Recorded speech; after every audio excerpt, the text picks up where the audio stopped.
Buenas noches para todos. Capaz que si no le molesta mucho al que maneja las luces y da un poquito de luz, así le veo las caras y no me siento que estoy hablando solo, si no complico mucho, complico un poco. Lo segundo, que no me voy a quejar como cuando viene la selección uruguaya a jugar al fútbol acá de la altura, pero en serio que me considero que estoy un poquito más lento, así que las disculpas del caso. Agradecer la invitación a María Paz, a Ignacio, a todo el equipo. Se respira pasión y compromiso. Y si algo me faltaba era escuchar los discursos que tuvieron mucho de político, de lo buena política, que después más adelante comentaré algunas cosas con ustedes. 89 años. Me imagino que acá hay algunos más veteranos que participaron en alguna etapa importante de la Cámara. Y seguramente la Cámara ha tenido muchos aciertos, algún error, un rumbo claro, que a veces se ratifica o se rectifica. ¿Y por qué pongo de ejemplo a la Cámara? Porque de alguna manera es lo mismo que una sociedad. Es lo mismo que una democracia en sociedad. Yo a todos lados que voy, y hoy no estuvo ajeno, escucho que la democracia está en crisis. Dicho desde el punto de vista de que está corriendo riesgo o peligro. Yo en realidad me gustaría afirmar que está en crisis, pero del momento de la definición que está en ebullición, que está en cambio. De hecho, yo nací en mi país en agosto del 73 y el 27 de junio existió un golpe de Estado durante 13 años. Ahí sí que realmente la democracia estaba en crisis. Y yo creo que hoy atravesamos un momento bien interesante en la humanidad, porque la democracia está en desafío constante por la velocidad de los tiempos, por la interacción e intercomunicación de todos nosotros, y porque ha habido un cambio sustancial desde que apareció esto, que antes la mayoría eran receptores y una minoría emisores de noticias, de inventos, de todo lo que de alguna manera eran pioneros. Hay un gran cambio en el mundo que todos somos receptores y todos somos emisores, y eso requiere un ayornamiento de la democracia. Quizá debí decir antes desde dónde voy a hablar. Primero de un presidente recién salido. Yo hace 7 meses y 6 días que dejé de ser presidente. Y me parece un buen momento para poder conversar con ustedes, porque ya no tengo la obligación formal. Sí, uno creo que arrastra la obligación material, creo que de alguna manera sí interpretó el ser presidente de la República, lo arrastra durante toda su vida. Y también, yo no sé a los presidentes de la Cámara si le ha pasado, ya me estoy preguntando si no debía hacer otras cosas o hacer mejor otras cosas. Y por eso estas instancias me sirven mucho para compartir con ustedes. Desde Uruguay, un expresidente recién salido del horno y que además, y capaz que desilusiona a alguno, no me meto en la política local de otros países. ¿Por qué digo esto? Primero por respeto por lo que están ejerciendo el gobierno. Y lo segundo, porque en realidad la receta Uruguay capaz que no le cabe a la receta Ecuador y viceversa. Y por eso yo voy a hablar desde mi tierra, desde mi responsabilidad, y seguramente, ¿por qué no?, algunas cosas sean aplicables a todas las sociedades. Decía que la democracia está con desafíos importantísimos. Y quiero detenerme en algunas cosas para mí, en mi país, que son fortaleza de la democracia. La primera, tenemos los partidos políticos más viejos del mundo. En realidad hay solo un partido político más viejo, que es el Partido Conservador Inglés. Mi partido cumple el año que viene 190 años de historia. Y le voy a contar una particularidad, aunque parezca de Ripley, 90 años en la oposición. Sí. 90 años. ¿Qué significa esto? Que no es un partido vinculado al poder o cuya vena o cuyo oxígeno venía del poder. Y por eso lo destaco, no por decir que estuvimos 90 años en la oposición, sino para que vean lo inserto en la sociedad que están los partidos políticos. Cuando se hacen encuestas en mi país, el 65, el 67%, antes de empezar una elección, ya tiene 100% decidido quién va a votar. El otro 20 y largo difícilmente cambie. Y algunos se acercan ideológicamente a algunos partidos. Quizá parezca poco moderno estar anclado en una forma de pensamiento o de seguir a determinados líderes. Desde mi punto de vista, es una de las fortalezas más grandes de la democracia. Hoy en un almuerzo que teníamos, yo comentaba de algún país, que no importa cuál, pero es vecino, así que les doy una pista, mío, vecino nuestro, cuyos movimientos son siempre un apellido o un nombre y el istmo. Era difícil la adivinanza. ¿Y por qué de alguna manera esto nos debe de alertar? Porque, por ejemplo, quien habla, que pertenece a un partido político, que gobernó en una coalición de 5 partidos políticos, no solo tenía la carta de valores, de principios de mi partido, sino que tenía un documento llamado Compromiso por el País, que habíamos redactado 5 partidos. Supongamos que yo en un rapto de locura o de soberbia hubiera dicho, no cumplo nada. Mi propio partido no me hubiera permitido salirme de los andariveles, de los valores, de los principios y de la Carta Orgánica. ¿Y por qué menciono esto? Creo que María Paz lo decía en su discurso, por la certidumbre, por la certeza. Y quiero hablar de las personas que integran esos partidos políticos. El otro día, a raíz de una recomendación de hace muchos años de mi padre, encontré un libro usado en una biblioteca de Estados Unidos, que escribió que para alguien para ustedes es muy conocido, se llama Enciclopedia de la Política. Yo creo que a esta altura ningún político latinoamericano debería dejar de leerla, la escribió Rodrigo Borja. Es espectacular, son 1040 hojas donde hay una definición de todos los conceptos políticos de otrora. No existían los teléfonos celulares de esta magnitud. Y fui allí a revisar liderazgo, líder.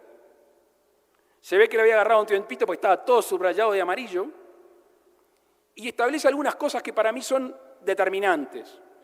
Se plantea a sí mismo por qué personas que tienen talento, coeficiente intelectual y tantas otras cosas objetivas no logran liderar y otros que quizá tienen lo mismo o menos, y él, mucho más prolijo y detallado que yo, le asigna una importancia fundamental a la sinceridad o a lo genuino. Es algo que no se vende en la farmacia, es algo que no se razona, se genera. Eso, como decíamos cuando era chico, tiene piel. Ahora, también una vez generado ese link, ese bond, como dicen los gringos, walk the talk, o sea, coherencia. Y la coherencia, ¿cuál es la bebida nacional de acá? La del alcohol. ¿Cuál es? ¿Cerveza? No. Bueno, alguna que se tomen así, como si fuera tequila. No sé si hay, bueno, ron. La coherencia no se toma en fondo blanco. No sé si se dice fondo blanco acá, cuando apurás. La coherencia se toma en dosis homeopáticas. O sea, para que exista coherencia, tiene que pasar el tiempo. Lo bueno en este mundo moderno de tanta integración e interconexión, que los tiempos se acortan. Lo que no se acortan es fallar en no caminar lo que uno dijo que iba a hacer. Para mí la otra característica de un liderazgo, esto me surgió hace un tiempo en una reunión de empresarios, también creo que en Argentina, y me dijo una pregunta que él supuso que era fácil, pero no lo fue, es ¿qué tiene que hacer un presidente de la República? Y le digo, ¿me puedes aclarar un poquito más? Bueno, pero ¿qué te guía a vos? Bueno, está. Y ahí hice un ejercicio que quiero compartir con ustedes, que seguramente le falta ser más puntilloso, pero para mí es muy importante.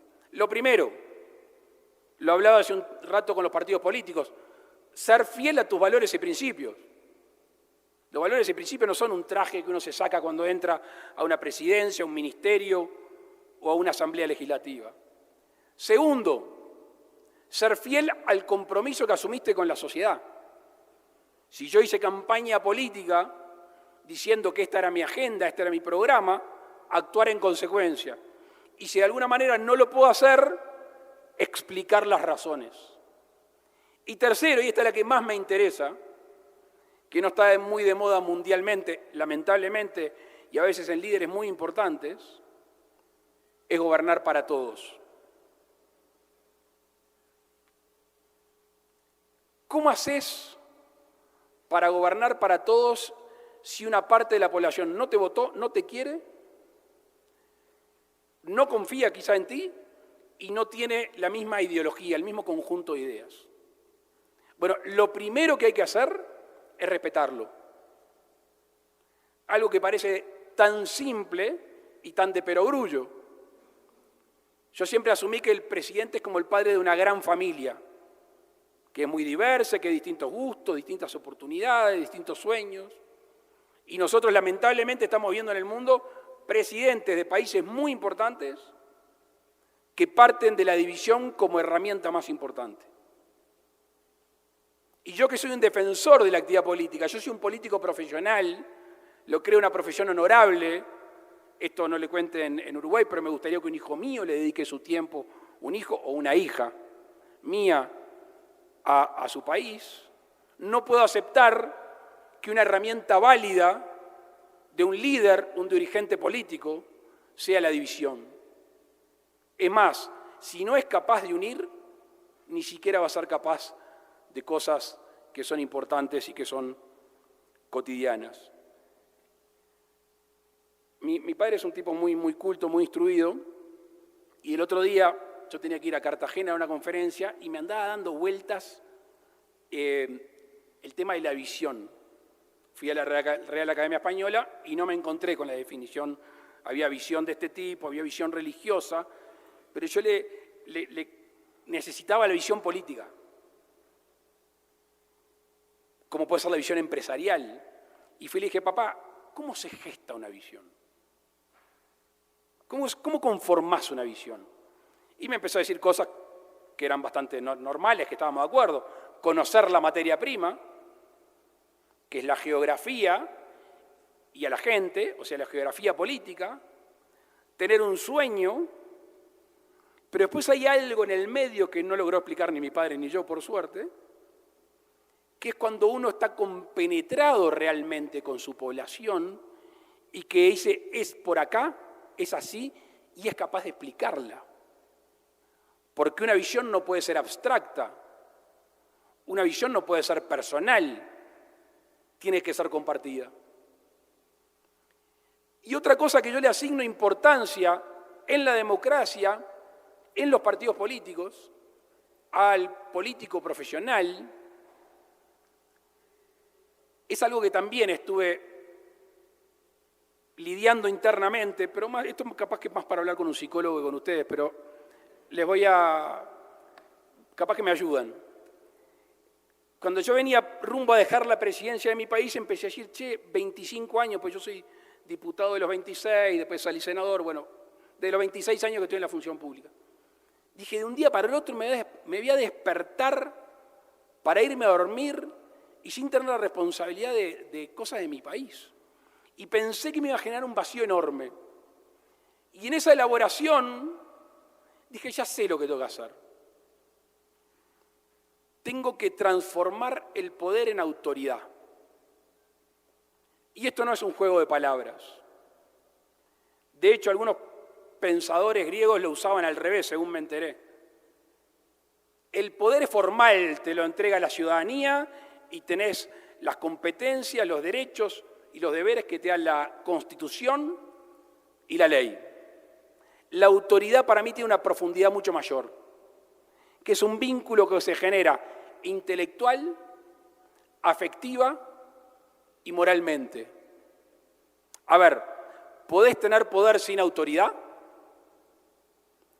Podés tener autoridad con poder y sin poder. Pero vayamos a los que están ejerciendo el gobierno. Ahí tiene que haber una autoridad moral importante, porque no siempre es popular lo que tiene que hacer un presidente, o un ministro, o un gobernante. Ahora sí tiene que tener la autoridad intelectual, afectiva y moral para hacerle entender a su población qué es lo que hay que hacer para que el país esté mejor.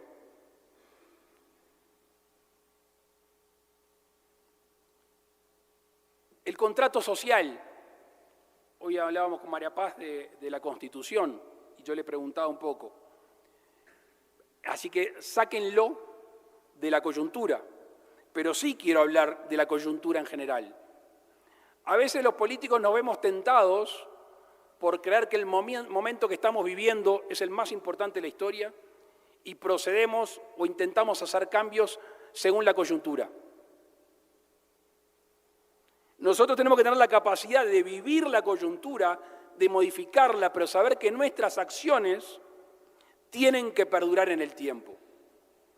Y si una democracia es estable y hay alternancia en el poder, las herramientas que uno genere tienen que necesariamente ser aplicables para los próximos gobiernos. ¿Por qué? Algo que pasa en la Cámara seguramente. Cambiaron distintas directores, distintos presidentes, y que fue un proceso de acumulación. A mí me preocupa mucho cuando veo políticos, llámese presidentes, que tienen complejo refundacional. El hombre nuevo todo el tiempo.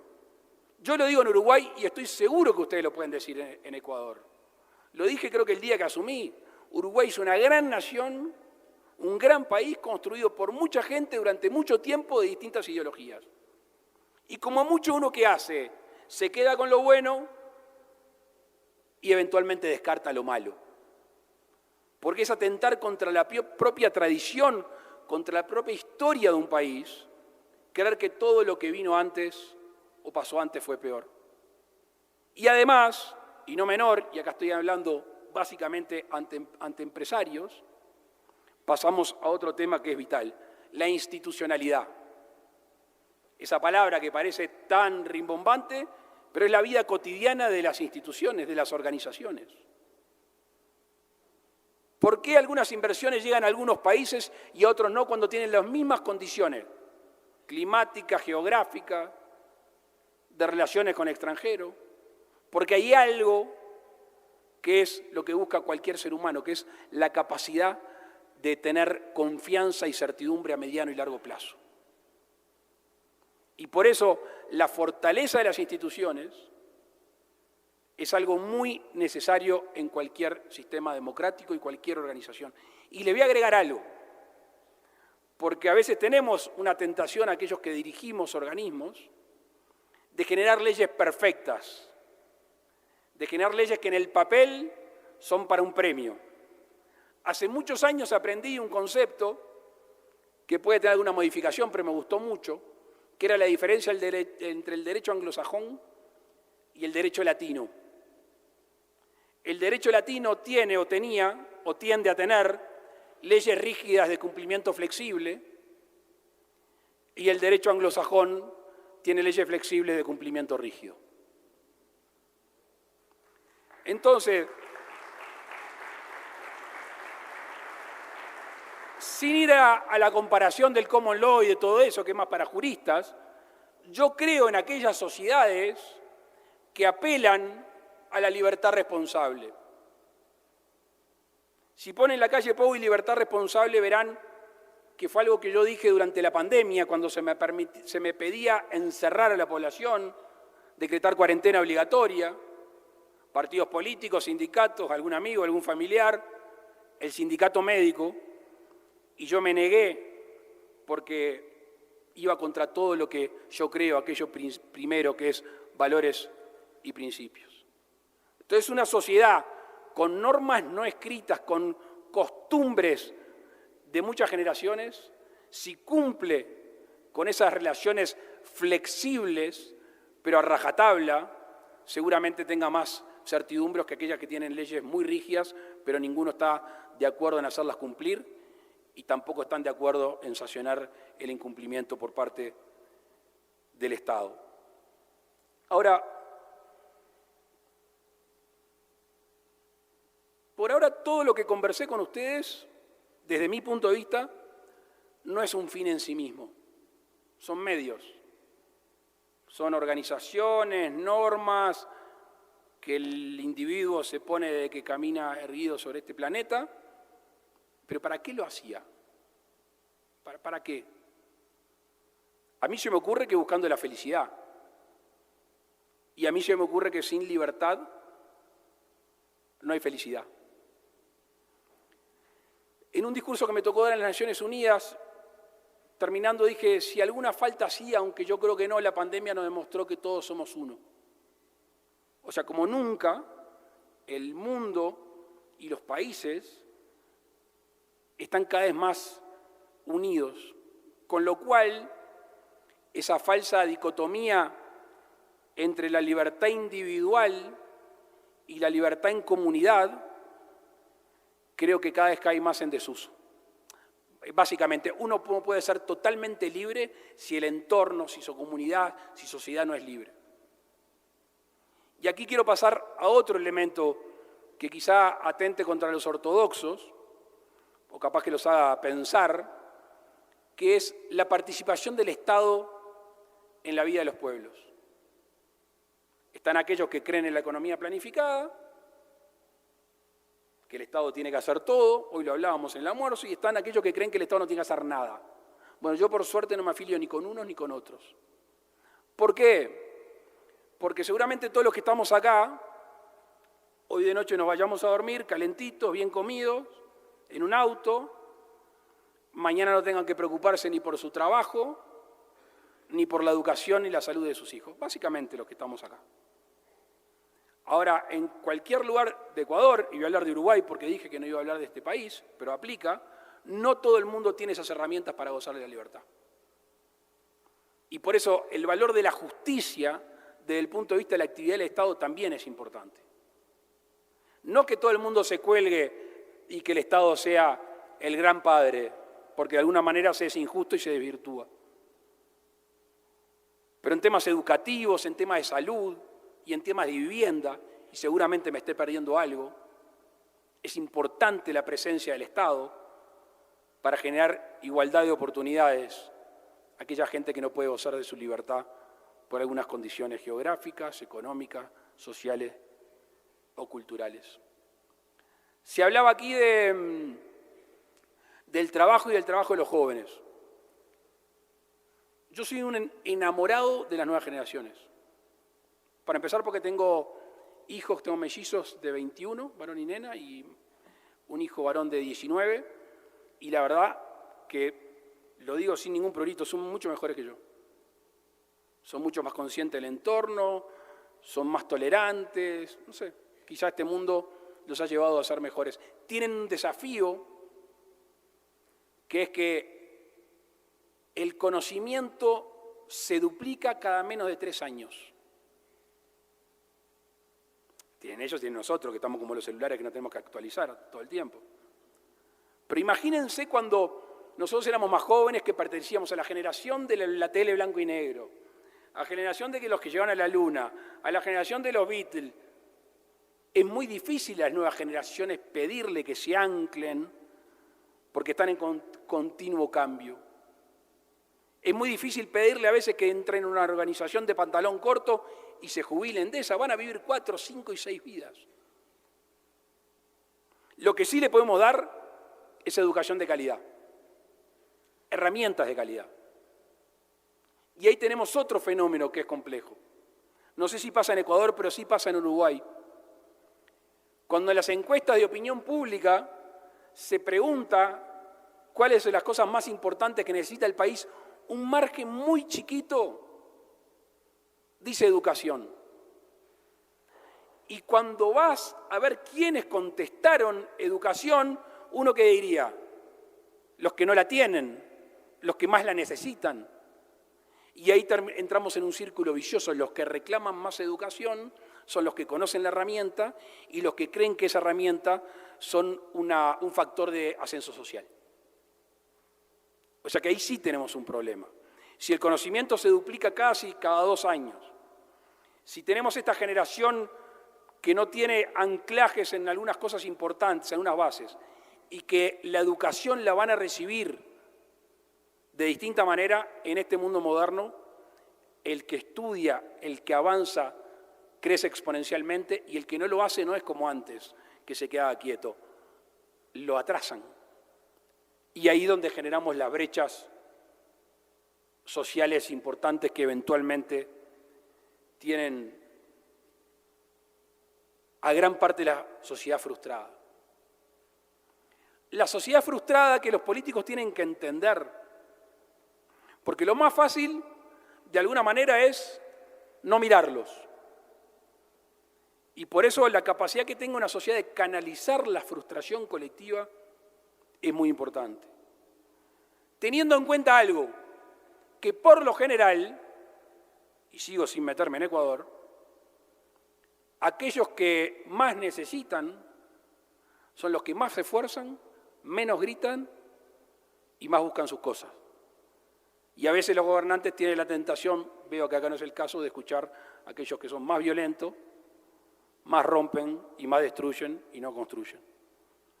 Por eso la capacidad de que un gobierno tenga la escucha, la atención en la justicia es importantísimo. Y con eso estribo en otra cosa que se me planteaba hoy, que es muy importante, que es ¿qué pueden hacer los empresarios para ayudar o para participar de la vida en sociedad, la vida de gobierno, en la política? Y ahí para mí es muy importante. No sé si le mencioné la parábola de los talentos, creo que hablé hoy de eso. No sé si son creyentes, si no, pero sí estamos todos de acuerdo que la Biblia es uno de los 3, 4 libros más importantes de la historia de la humanidad. Bueno, la parábola de los talentos, ¿no? Lo que nos fue dado a cada uno y en ese sentido los que nos van a juzgar, ¿qué hicimos con ello? Bueno, yo a los ciudadanos les pido lo mismo, saquemos lo religioso porque no lo pretendo. Yo a los ciudadanos les pido lo mismo, aquel que tuvo oportunidad de crecer, de educarse, de tener cultura, de superarse, de tener una posición económicamente saludable, uno espera que esa gente le aporte a su país. Yo como político espero que le aporten al país, que le aporten en la crítica, que le aporten en la exigencia, el accountability famoso que tienen las empresas privadas. A los políticos muy pocas veces se nos exige. Yo a veces me he sentido muy solo en la necesidad de crítica y corrección. Y cuidado con un gobernante que se siente solo o que se aísla. Y por eso los grupos de presión para mí son importantísimos. Porque nos enseñan, porque nos educan, porque nos critican, porque nos aportan y porque nos exigen. ¿Por qué el concepto de tender a la excelencia no es propio de la actividad pública? Si se lo exigimos a cualquier hijo vecino, ¿por qué no lo tienen los gobernantes y los dirigentes políticos? Por eso, en este tiempo que me toca vivir, agradeciendo la posibilidad de estar hoy en Quito, conozco poco Ecuador. Yo le decía a mis anfitriones que estuve surfeando en Olón en el 2017 y me quedan algunas buenas olas de Ecuador que amigos míos surfean, además de Galápagos, pero siempre es interesante y créanme que ha sido un baño de optimismo conversar e interactuar con ustedes. A esta altura de mi vida, que soy un joven viejo, distingo cuando hay brillo en los ojos. Distingo cuando hay pasión, amor por lo que se hace, y los discursos de ustedes lo confirman. Y por eso también, desde el gremio de los políticos, con humildad, pero también con la responsabilidad de nuestra profesión, es que nosotros necesitamos caminar juntos. Cada uno en su tarea, pero necesitamos caminar juntos, porque al fin y al cabo autoridades, representantes, somos servidores públicos. O para ponerlo más claro, somos los empleados del pueblo. Muchas gracias.